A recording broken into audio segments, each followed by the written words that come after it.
Top quality और consistent performance के लिए सिर्फ सिल्वर पंप्स। टॉप क्वालिटी और कंसिस्टेंट परफॉर्मेंस के लिए सिर्फ सिल्वर पंप्स, नाम याद रखना।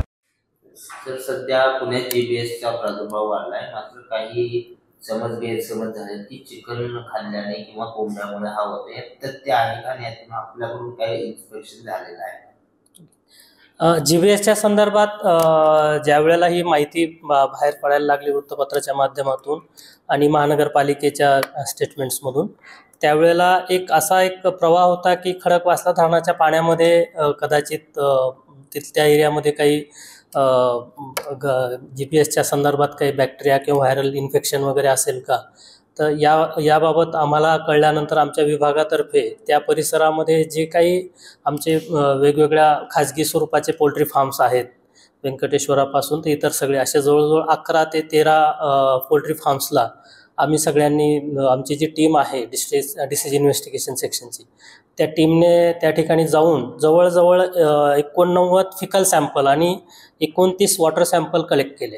त्यावेळेस आमचं असं लक्षात आलं की खडकवासला धरणाचा जो वॉटर सोर्स आहे, त्या वॉटर सोर्सपासून 1 किलोमीटरच्या पलीकडे सगळे आमचे पोल्ट्री फार्म्स आहेत. त्यामुळे वॉटर कंटॅमिनेशनचा चान्सेस जवळजवळ नगण्य आहेत. दुसरी बाब अशी की जेवढे आमचे पोल्ट्री फार्म्स आहेत त्या भागामधले, त्या सर्व पोल्ट्री फार्म्समध्ये स्वतःचं STP आहे, सिवेज ट्रीटमेंट प्लांट आहेत, किंवा फिकल जे त्यांचं कलेक्ट होतं ते त्याच प्रिमायसेसमध्ये कलेक्ट होतं आणि तिथंच ते डिस्ट्रॉय करतात किंवा खत म्हणून वापरतात. त्यामुळे ते फिकलसुद्धा बाहेर यायला काही स्कोप नाही. तरीही आम्ही ते जे सॅम्पल्स गोळा केले होते, हे संपूर्ण सॅम्पल्स आम्ही डिसीज इन्व्हेस्टिगेशन आमचे जे सेक्शन आहे लॅबोरेटरी, त्या ठिकाणी सर्व तपासले आणि तपासल्यानंतर काही जे सॅम्पल आहेत, म्हणजे वॉटरचे 29 मधले 5 सॅम्पल फक्त पॉझिटिव्ह आलेत आणि 89 जे फिकल सॅम्पल केले होते त्यातले 22 सॅम्पल आमचे पॉझिटिव्ह आले. पण ते आलेत कंपायलोबॅक्टर जेजुनाय नावाचा इंटेस्टाईनमध्ये जो बॅक्टेरिया असतो त्या बॅक्टेरियाचे आले आणि that is a normal thing. इंटेस्टाईनमध्ये अशा प्रकारचे बॅक्टेरिया असतातच.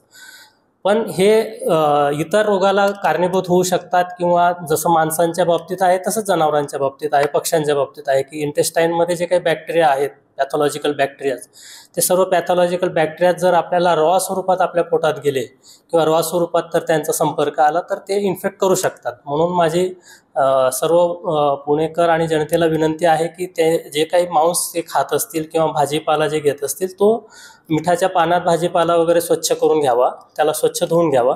आणि मांस खाताना कच्चं मांस खाऊ नका. ते उकळून जर ते आपण प्रॉपर उकळलं तर त्याच्यामध्ये कुठलेही बॅक्टेरिया आणि व्हायरस फारसा शिल्लक राहायला स्कोप नसतो, त्याच्याने काही होणार नाही.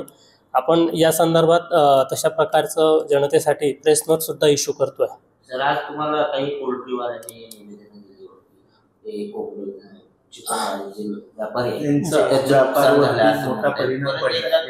काळजी नागरिकांनी घ्यावी की जेणेकरून हे सगळं त्यांचंही नुकसान होणार नाही आणि सगळ्या गोष्टी नॉर्मल होतील.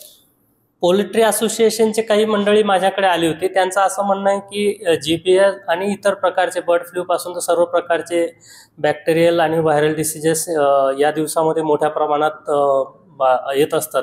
मायग्रेटरी बर्ड्सचा इश्यू असतो, टेम्परेचर थोडंसं राईज व्हायला सुरुवात झालेली असते, त्यामुळे बॅक्टेरिया आणि व्हायरल इन्फेक्शन वाढतात. जे विशेषतः रेस्पायरेटरीशी संबंधित विषय इन्फेक्शन पक्ष्यांमध्ये वाढतात आणि त्यांची मरतूक जर झाली काही भागात तर त्या ठिकाणी आम्ही आमच्या प्रोटोकॉलनुसार त्यांचे सॅम्पल्स वगैरे कलेक्ट करतो आणि ते सॅम्पल्स जे आहेत ते इन्व्हेस्टिगेशन लॅबमध्ये पाठवतो.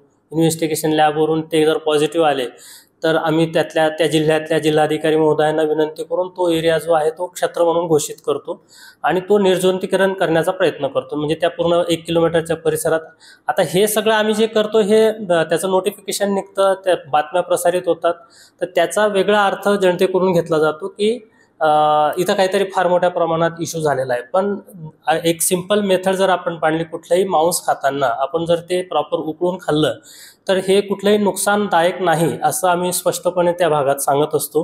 तर तोपर्यंत या पोल्ट्री फार्म असोसिएशनचं म्हणणं असं आहे की तोपर्यंत जनतेमध्ये थोडासा भीती निर्माण होऊन आमचा जो पोल्ट्रीचा जो धंदा आहे, बिझनेस आहे, तो फार मोठ्या प्रमाणात त्याच्यात नुकसान होतं, पोल्ट्रीचा रेट फार कमी होतो आणि गैरसमज पसरतो. त्यामुळे माझी सगळ्यांना विनंती अशी राहील की या संदर्भात आपण जे काही मांस वगैरे आहे ते जर उकळून आपण खाल्ले, त्याची प्रॉपर काळजी घेतली तर हा रोग काही तशा प्रकारे होत नाही.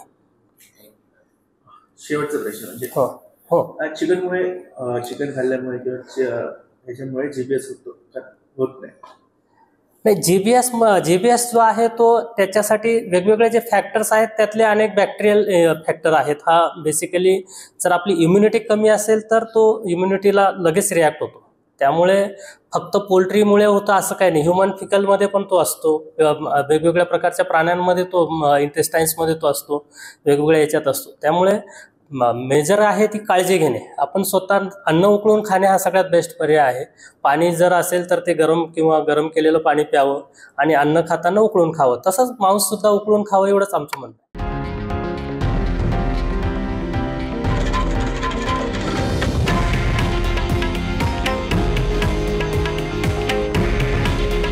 हे आहे देशातील नंबर 1 न्यूज नेटवर्क आणि आपण पाहत आहात TV9 मराठी.